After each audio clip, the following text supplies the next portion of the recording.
Olá, meu nome é Daniele Reis e hoje eu estou aqui para falar com vocês sobre o tema da alienação parental. Lei 12.318 de 2010, que na verdade não é um tema novo, é um tema que tem seus estudos a partir da década de 1980, a partir de Richard Gardner, que nesta época começou a verificar que depois de diversas separações, divórcios, as crianças, os adolescentes começavam a sofrer com influências negativas dos seus genitores, que, mal resolvidos nestas separações, acabavam usando as crianças para atingir um ao outro. Nasce aí então a alienação parental. O genitor alienador é aquele que pretende influenciar a criança contra o outro genitor, que é o genitor alienado. Só que no meio dessa disputa, como eu já disse, existe a criança, que acaba também sendo vítima dessa relação. Então, a vítima não é só o genitor alienado. A vítima é também, e talvez muito mais, a criança que está em formação, né? Que está formando a sua identidade.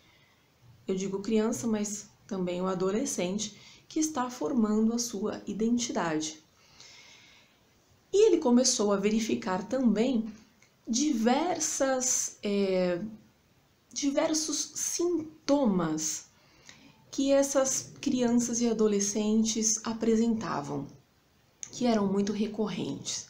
Eles destacam 8 sintomas. Quem tiver interesse, depois procure detalhadamente. Dentre eles, ele destaca perda de ambivalência, por exemplo. Então, a criança começa a não verificar que o pai ou a mãe, né, possui pontos negativos e positivos, né? Ou ele só vê ponto negativo ou só vê ponto positivo, né?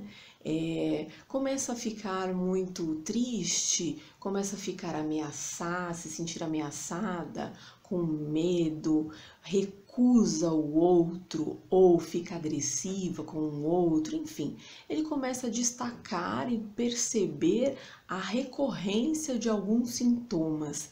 E aí, então, como esses sintomas então se apresentam com frequência, ele passa a diagnosticar esta alienação parental como uma síndrome, como se fosse uma doença. Na área de saúde, hoje em dia, ela não é mais chamada de síndrome de alienação parental, de SAP, mas ainda na área jurídica a gente ainda tende a chamar de SAP, tá? Mas na área de saúde essa nomenclatura está em desuso. Enfim, o que acontece, e é preciso destacar, é que eu disse que o genitor ou a genitora, né, e não necessariamente, né, um casal hétero, a gente pode estar falando também da alienação parental que ocorra com casais homossexuais, né, então, de um genitor para o outro, mas às vezes essa alienação pode estar sendo perpetrada por outro ente familiar, às vezes por um irmão, por um tio, por um avô, uma avó, ok? Então, não necessariamente por um dos genitores sobre a criança. O que importa é que alguém da família pretende implantar ideia ou memória falsa sobre o outro para a criança. Por isso que, inclusive, um sinônimo para alienação parental é a chamada implantação de memórias falsas. Existem muitos estudos a respeito disso, estudos também na área de saúde mental, porque a afetação é muito grande. Existem leis criminalizando agora isso, inclusive uma lei muito nova agora de setembro, Lei 13.715 de 2018, prevendo a criminalização para aquele genitor alienador, a possibilidade, né, de chegar até a criminalização, prevendo a destituição do poder familiar.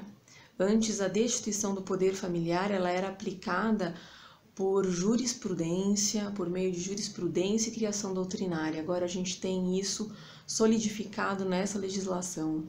Antes disso, a gente já tinha uma legislação de 2017, já prevendo inclusive medidas protetivas para aquele que sofre alienação parental. Então, a todo momento a gente tem legislação, a gente tem tentativa de proteção à criança, inclusive porque nós temos a proteção à criança no Estatuto da Criança e Adolescente, numa legislação especial, na Constituição Federal, que dispôs que teríamos uma lei especial, e assim o temos, que é o ECA. Nós temos dispositivos no Código Civil para proteção da criança, principalmente na entidade familiar, no seio familiar. Portanto, assim deve seguir. O problema, na verdade, é que os pais, na sua imaturidade, na falta de possibilidade de lidar com seus problemas pessoais, transferem isso para o filho, para a filha, para os filhos, né? E isso acaba acarretando problemas psíquicos muito graves para o futuro, graves ao ponto de termos estudos que apontam que essas crianças podem se tornar criminosos, inclusive. Que essas crianças podem se tornar tão introspectivas que não vão conseguir se relacionar com o outro no futuro. Vão desenvolver doenças mentais graves. Então, esse tema é extremamente importante, precisa ser divulgado, repassado, e a mentalidade dos pais ou familiares alienadores precisa urgentemente ser mudada.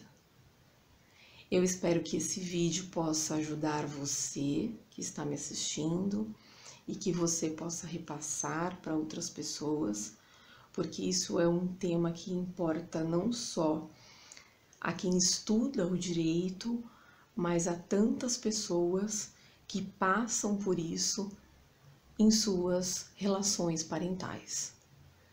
Eu espero que tenha sido útil, que você tenha entendido e que nós possamos ainda debater, conversar sobre o assunto ao qual eu me coloco à disposição. Compartilhe, dê um like, se inscreva no meu canal e obrigada e até o próximo vídeo.